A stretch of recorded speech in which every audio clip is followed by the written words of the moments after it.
അഞ്ജന ഇപ്പൊ ഫഹദ് കഴിഞ്ഞു, നെക്സ്റ്റ് നമ്മുടെ മെഗാസ്റ്റാറിന്റെ കൂടെയാണ് ഒരു മൂവി എന്ന് പറയുന്നത്. അഞ്ജനയെ സംബന്ധിച്ചോളം അതൊരു ആക്ടിങ് എക്സ്പീരിയൻസ് ആണ്. എങ്ങനെയുണ്ടായിരുന്നു ടർബോയിൽ ആക്ടിങ് എക്സ്പീരിയൻസ് വിത്ത് മെഗാസ്റ്റാർ? എവിടുന്ന് തുടങ്ങണ്ടെന്ന് ആലോചിക്കുക. ഓഫ് കോഴ്സ് എല്ലാ മലയാളികളെ പോലെയും ഷാർജ 12th വരെ ഷാർജയിലായിരുന്നു പഠിച്ചതും. എല്ലാ ആക്ടേഴ്സിന്റെ ഡ്രീമാണ് ഒരു മമ്മൂക്കയുടെ കൂടെ അഭിനയിക്കുക, ഇത്രയും സീനിയോറിറ്റി, ഇത്രയും ലെജൻഡറി ആക്ടറിൻ്റെ കൂടെ അഭിനയിക്കുക. ഫസ്റ്റ് മീറ്റ് ചെയ്യുമ്പോൾ ഒരു എന്താണ് ഒരു സ്റ്റാർ സ്ട്രക്ക് ആ ഒരു ഫീലിംഗ് ഉണ്ടായിരുന്നു. കാരണം നമ്മളെല്ലാ മലയാളികളും ചെറുപ്പം തൊട്ട് കണ്ട് വളർന്ന ഒരാളാണ്. പക്ഷേ ആക്ടിങ് സീൻസിലോട്ട് നമ്മൾ സീൻസ് സ്റ്റാർട്ട് ചെയ്യുമ്പോൾ ജോസും ഇന്ദുലേഖയും ആയി മാറി. അപ്പോൾ ഞാൻ രാജു പറഞ്ഞ പോലെ തന്നെ നമുക്ക് എല്ലാ ആക്ടേഴ്സിനെയും കംഫർട്ടബിൾ ആക്കുന്ന ഒരു ആളാണ്, സജഷൻസ് പറയുന്ന ഒരാളാണ്. ഇപ്പോൾ ലുക്സ് സസ്റ്റെയിൻ ചെയ്യുക, അല്ലെങ്കിൽ ഡയലോഗ് കുറച്ചുകൂടെ നീട്ടി പറയുക, അങ്ങനത്തെ കുറേ കാര്യങ്ങൾ പറഞ്ഞു തരുന്ന ആളാണ്. He's very open to conversations. അപ്പം എന്താണ് ഒരു അടിപൊളി എക്സ്പീരിയൻസ് ആയിരുന്നു. വഴക്ക് കിട്ടിയിട്ടുണ്ടോ? ഷോർട്ട് ടെമ്പേർഡ് ആയില്ലേ? എനിക്ക് വെറുതെ പറയുന്നതല്ലേ? അല്ലല്ല, വെറുതെ പറയുന്ന അങ്ങനൊന്നുമില്ല. ഒരു ക്ലൈമാക്സ് ഒരു പോർഷനിൽ എനിക്ക് ചെറിയ പിച്ചെന്ന് പറയാനല്ലേ, ഇങ്ങനെ ഒന്ന് ഇങ്ങോട്ട് നോക്കാനല്ലേ പറഞ്ഞത്, എന്തിനാ അങ്ങോട്ട് നോക്കി അങ്ങനെ ഒരു Mine is different.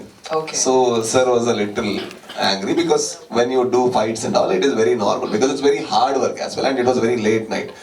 And he was speaking to someone with the same tone, and I didn't know what to do.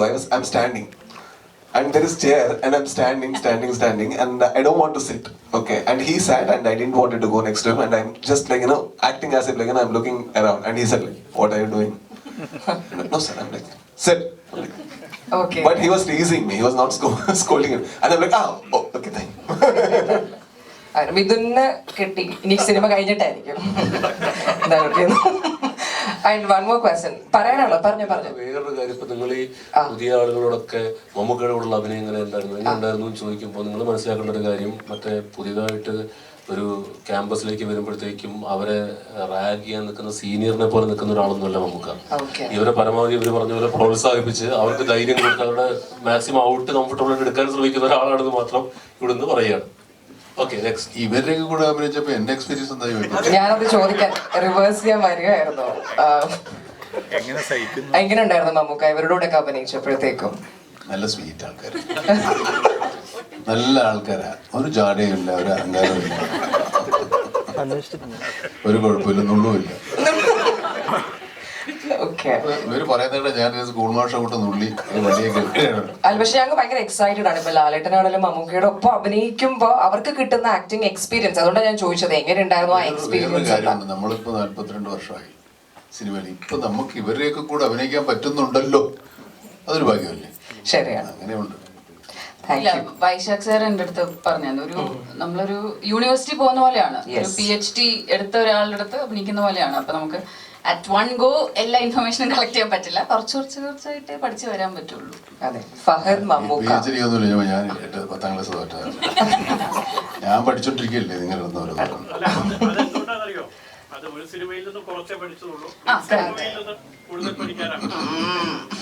കണ്ടുപിടിച്ചേട്ടോ. ഏകദേശം നമുക്ക് എന്തായി, ഞാനാണ് കാണുന്നത് കേട്ടോ. അപ്പോൾ നമുക്കൊന്ന് ഇനിയൊന്നുമില്ല. ഒരു പ്രശ്നം കൂടെ നേരത്തെ ചോദിച്ചതിന്റെ തുടർച്ചയാണ്. ലേറ്റായി പോയി. ബാക്കിയുള്ളവർ ചോദിക്കട്ടെ. കുറെ കാലത്തിന് ശേഷം അല്ലെങ്കിൽ ഏറെക്കാലത്തിന് ശേഷം മഹത്തായ കുറെ സിനിമകൾ വന്നൊരു സമയമാണ് ഇപ്പം. നേരത്തെയും സിനിമയുടെ ഒരു വസന്തകാലം ഉണ്ടായിരുന്നു, പക്ഷെ ഇടയ്ക്ക് വെച്ച് സിനിമ വഴി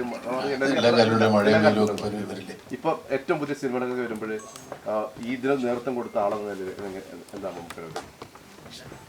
എനിക്ക് നേതൃത്വം കൊടുത്ത ആളെന്നുള്ള പാടായി പറഞ്ഞത് നേരത്തെ വന്ന ഉടനെ. എൻ്റെ ഒരു ടെൻഷനും ആൻസൈറ്റിയും ഒക്കെ ഉണ്ട്. ഒക്കെ ശരിയായി വരട്ടെ. നിങ്ങളെ കൂടെ നിൽക്ക്. ഇവിടെ ദുബായിലുള്ള കാര്യങ്ങൾ നിങ്ങളെ ഏൽപ്പിക്കുന്നു, ബാക്കി നമുക്ക് മറ്റുള്ളവരെ ഏൽപ്പിക്കും. എന്ത് പറയുന്നു? അപ്പോൾ ഓക്കെ പോരെ? ഇനി ഒരു നല്ല കാര്യമായിട്ട് വരാൻ പറ. ഇങ്ങനെ വെറുതെ എവരാവട്ടെ. അല്ലല്ല, കോട്ടയം കുഞ്ഞച്ചന് ഇനിയിപ്പോ 20 കൊല്ലമായില്ലേ, ഇനി എന്തെടുക്കാൻ പറ്റും? പിന്നെ ഒരു ലൈൻ ഞാൻ എണീറ്റു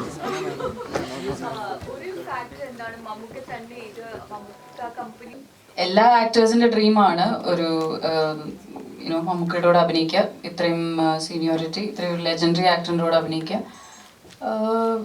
ഫസ്റ്റ് മീറ്റ് ചെയ്യുമ്പോൾ ഒരു എന്താണ് ഒരു സ്റ്റാർ സ്ട്രക്ക് ആ ഒരു ഫീലിംഗ് ഉണ്ടായിരുന്നു. കാരണം നമ്മളെല്ലാ മലയാളികളും ചെറുപ്പം തൊട്ട് കണ്ട് വളർന്ന ഒരാളാണ്. പക്ഷേ ആക്ടിങ് സീൻസിലോട്ട് നമ്മൾ സീൻസ് സ്റ്റാർട്ട് ചെയ്യുമ്പോൾ ജോസും ഇന്ദുലേഖയും ആയി മാറി. അപ്പോൾ ഞാൻ രാജു പറഞ്ഞ പോലെ തന്നെ നമുക്ക് എല്ലാ ആക്ടേഴ്സിനെയും കംഫർട്ടബിൾ ആക്കുന്ന ഒരു ആളാണ്, സജഷൻസ് പറയുന്ന ഒരാളാണ്. ഇപ്പോൾ ലുക്സ് സസ്റ്റെയിൻ ചെയ്യുക, അല്ലെങ്കിൽ ഡയലോഗ് കുറച്ചുകൂടെ നീട്ടി പറയുക, അങ്ങനത്തെ കുറേ കാര്യങ്ങൾ പറഞ്ഞു തരുന്ന ആളാണ്. He's very open to conversations. അപ്പം എന്താണ് ഒരു അടിപൊളി എക്സ്പീരിയൻസ് ആയിരുന്നു. വഴക്ക് കിട്ടിയിട്ടുണ്ടോ? ഷോർട്ട് ടെമ്പേർഡ് ആയില്ലേ? എനിക്ക് വെറുതെ പറയുന്നതല്ലേ? അല്ലല്ല, വെറുതെ പറയുന്ന അങ്ങനൊന്നുമില്ല. ഒരു ക്ലൈമാക്സ് ഒരു പോർഷനിൽ എനിക്ക് ചെറിയ പിച്ചെന്ന് പറയാനല്ല, ഇങ്ങനെ ഇങ്ങനെ ഇങ്ങനെ ഒന്ന് ഇങ്ങോട്ട് നോക്കാനല്ലേ പറഞ്ഞത്, എന്തിനാ അങ്ങോട്ട് നോക്കി അങ്ങനെ ഒരു Mine is different. Okay. So sir was a little angry because when you do fights and all, it is very normal because it's very hard work as well, and it was very late night. And he was speaking to someone with the same tone, and I didn't know what to do. I'm standing, and there is chair, and I'm standing, and I don't want to sit.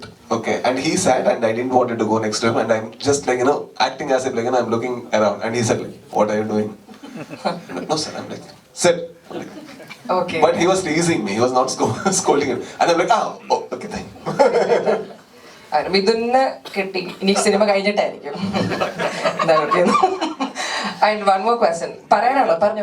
വേറൊരു കാര്യം, ഇപ്പൊ നിങ്ങൾ ഈ പുതിയ ആളുകളോടൊക്കെ മമ്മൂക്കയുടെ കൂടെയുള്ള അഭിനയം എങ്ങനെ ഉണ്ടായിരുന്നു എന്ന് ചോദിക്കുമ്പോൾ നിങ്ങൾ മനസ്സിലാക്കേണ്ട ഒരു കാര്യം, മറ്റേ പുതിയതായിട്ട് ഒരു ക്യാമ്പസിലേക്ക് വരുമ്പോഴത്തേക്കും അവരെ റാഗ് ചെയ്യാൻ നിൽക്കുന്ന സീനിയറിനെ പോലെ നിൽക്കുന്ന ഒരാളൊന്നുമല്ല മമ്മൂക്ക. ഇവരെ പരമാവധി ഇവർ പറഞ്ഞ പോലെ പ്രോത്സാഹിപ്പിച്ച് അവർക്ക് ധൈര്യം കൊടുത്ത് അവരുടെ മാക്സിമം ഔട്ട് കംഫർട്ടബിൾ ആയിട്ട് എടുക്കാൻ ശ്രമിക്കുന്ന ഒരാളാണെന്ന് മാത്രം ഇവിടുന്ന് പറയുകയാണ്. Okay, next. ഇവരുടെയൊക്കെ കൂടെ അഭിനയിച്ചപ്പോ എന്റെ എക്സ്പീരിയൻസ് എന്താ? ഞാനത് ചോദിക്കാൻ റിവേഴ്സ് ചെയ്യാൻ വരികയായിരുന്നു. എങ്ങനെ ഉണ്ടായിരുന്നു മമ്മൂക്ക ഇവരുടെ ഒക്കെ അഭിനയിച്ചപ്പോഴത്തേക്കും? നല്ല സ്വീറ്റ് ആൾക്കാർ, നല്ല ആൾക്കാരാ. ഒരു ജാടയുമില്ല, ഒരു അഹങ്കാരമില്ല, ഒരു കുഴപ്പമില്ല, നുള്ളുമില്ല. ഇവര് പറയുന്നത് ഞാൻ സ്കൂൾ മാഷ കൂട്ട് നുള്ളി വടിയൊക്കെ. അല്ല, പക്ഷെ ഞങ്ങൾ ഭയങ്കര എക്സൈറ്റഡ് ആണ്. ഇപ്പൊ ലാലേട്ടനാണെങ്കിലും മമ്മൂക്കയുടെ ഒപ്പം അഭിനയിക്കുമ്പോ അവർക്ക് കിട്ടുന്ന ആക്ടിങ് എക്സ്പീരിയൻസ്, അതുകൊണ്ടാണ് ഞാൻ ചോദിച്ചത് എങ്ങനെ ഉണ്ടായിരുന്നു ആ എക്സ്പീരിയൻസ്. കാര്യമുണ്ട്, നമ്മളിപ്പോ 42 വർഷമായി സിനിമയിൽ. ഇപ്പൊ നമുക്ക് ഇവരെയൊക്കെ കൂടെ അഭിനയിക്കാൻ പറ്റുന്നുണ്ടല്ലോ, അതൊരു ഭാഗ്യമല്ലേ? ശരിയാണ്, അങ്ങനെയുണ്ട്.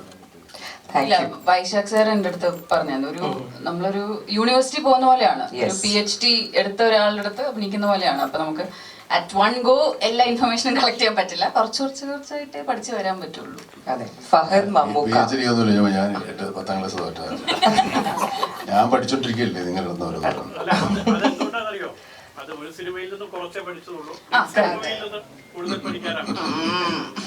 കണ്ടുപിടിച്ചേട്ടോ.